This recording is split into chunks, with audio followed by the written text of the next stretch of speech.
Mbacke Balla ñi ngi lay ziar di ñëw di yeeslu di feddali sa kóllëre at àdduna parce que nag àdduna kat suñ koy wax tey fii ci jamono ji ñu toll mooy sa maama tax parce que lim fi def at fi mu toll ba tax li yëngal jamono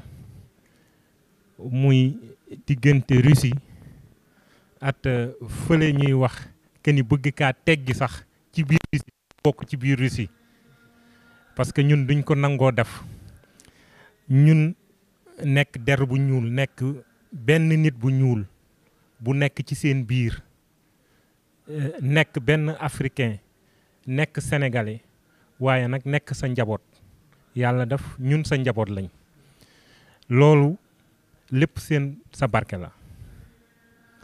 sa barke la ba tax na fii ñuy wax muy livre bii ñu yor man rek maa fi nekk ci àdduna bi ba mu daj nit ku ñuul man maa fa nekk maa nekk noonu loolu nag tey lépp dañuy jàpp que ni sëñ bi li mu def ci àdduna bi def ko ci Afrique def ko at nit ku weex moo indi lii moo tax ñun Sénégal fu ñu dem rek sëñ Touba moo ñu fay téye loolu moo tax fu ñu dem tamit kenn duñu fa jiitu loolu moo waral tey président Macky Sall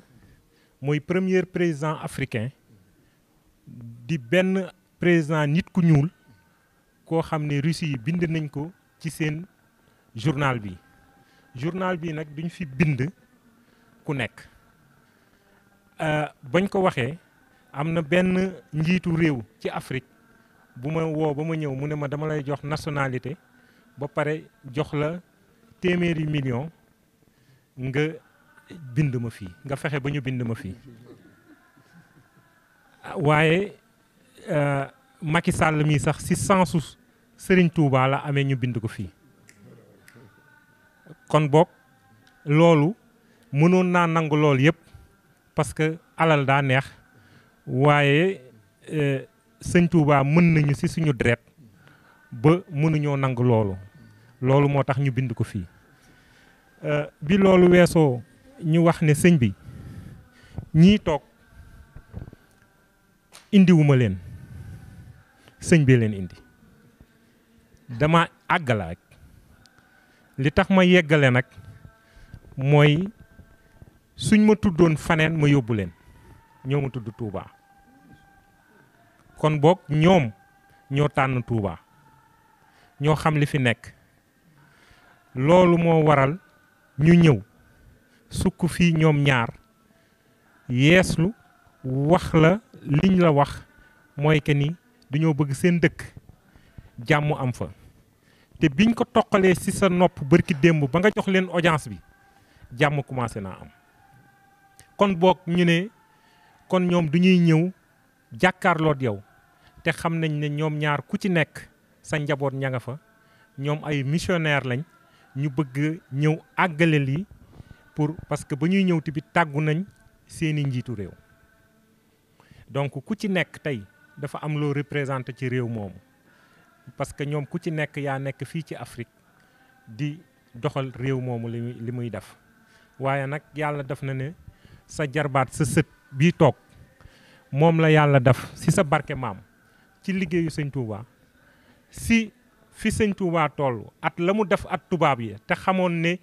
bis dina ñëw ñun ñu jiite leen moo tax tey ñun ñu jiite leen. kàddu yi nga xam ne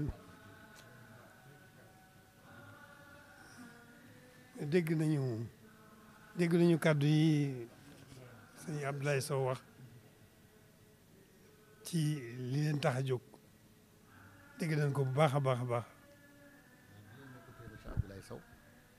il a bien compris le pourquoi de ce déplacement et l'intérêt que vous portez à ce déplacement. ne li leen tax a jóg yëg nañ ko ci sunu xol bu baax a baax ndax fekk ngeen ci nu doon ci xalaat ci na réaliser na fa jàmm di amee. Il avait bien compris les enjeux de cette situation au niveau de vos pays respectifs. Il l'avait bien compris et il n'a jamais cessé de se préoccuper de cette situation et de réfléchir pour voir quels sont les voies et moyens pour que la paix se réinstalle au niveau de cette région. loolu ñoom ci la ñu fekk. Il y était déjà avant que vous ne veniez. noo ngi nga xool di am métit ci la fa xew ay wa nga xam ne xew na fa. Ça leur fait très mal de voir des hommes vivre une situation aussi dramatique et ça constitue aussi pour lui et pour la communauté une préoccupation de premier choix. lii ñoo ngi ci occasionné ci feeñal sunu tiis ci bokk gi ñu ko bokk ak ñoom xamuñu woon daañu fi ñëw waaye ñun loolu ci la ñu fekk. Il ne savait pas que vous alliez venir pour aussi lui montrer votre préoccupation à cette question. Ça a été déjà une préoccupation pour lui et il était en train de voir, de réfléchir comment trouver une solution de par des interventions, de par des prières, de par tout ce que vous voulez. Et que sans que vous n'en parliez, il était déjà dans cette préoccupation. neen comme wax leen ne leen léegi nañu na seen xel daal bu baax. Soyez rassurés. Comme l'a dit Abdoulaye, la tranquillité et les débuts de solutions ont commencé à poindre à l'horizon et ça va aller crescendo et Inch'Allah Rabbi, il y aura ce